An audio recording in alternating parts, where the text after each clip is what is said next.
Hi, magandang gabi sa inyo mga kasawi. Kamusta na po kayong lahat? Naway nasa mabuti kayong kalagayan at mag-iingat kayo palagi mga kasawi. Ano ang tatlong sign na nagpapaligaya sa isang lalaki? Pakinggan niyo to mga kababaihan para meron kayong maibigay sa inyong mga asawa or jowa. Ang una mga kasawi is magaling kang mag-alaga. Kapag once ang isang babae ay magaling na mag-alaga sa kanyang asawa, alam nyo ba, eto ang number one na nakapagpapaligaya sa kanila. Lalo kapag ang isang babae malambing ito, yung maasikaso ito, kahit sa ultimong bagay na, for example, pag naliligo si lalaki, tapos ang babae nakahanda na yung towel niya, nakahanda na yung pantalon, nakahanda na yung brief, nakahanda na yung mga damit niya, tapos syempre ibibigay na lang sa kanilang mga asawa. Syempre ang lalaki ay talagang nagiging maligaya sila kahit sa mga simple gesture lang na binibigay ng isang babae, talagang napapaligaya natin ang isang lalaki sa ganitong mga ginagawa ng isang babae. Ayan yung ating una na sign. Ang pangalawa mga kasabi is nabibigay ang gusto nila. For example, may gusto silang gamit, ayan. Tapos ikaw syempre nakasuporta ka sa jowa mo.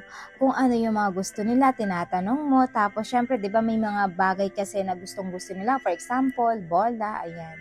Mga damit, tapos nabibili natin sila, nabibigay natin yung mga gusto nila. So syempre yung isang lalaki kahit na hindi ito hiningi sa atin, pero alam natin na ito yung nakapagpapasaya sa ating mga asawa or jowa, so ibig sabihin ay nagiging masaya sila dahil hindi nila ito hiningi sa'yo pero binigay mo. So, simpleng bagay lang yun para sa kanila, simpleng bagay lang ito para sa atin, pero para sa kanila ay sobra ng kaligayahan ang naibibigay natin para sa kanila mga kasawi.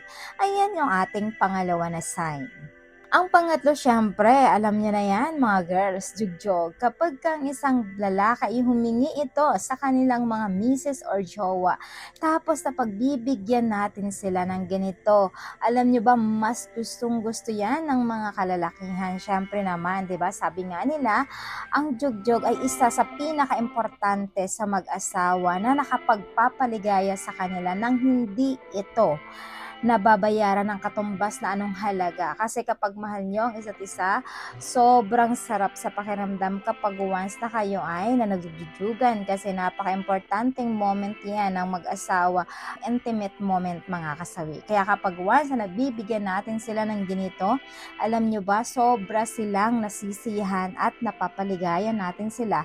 Sobrang sarap sa pakiramdam ng mga kalalakihan kapag sila ay napagbibigyan ng jugjugan ni Mrs. Ayan lang po yung ating pangatlo na sign.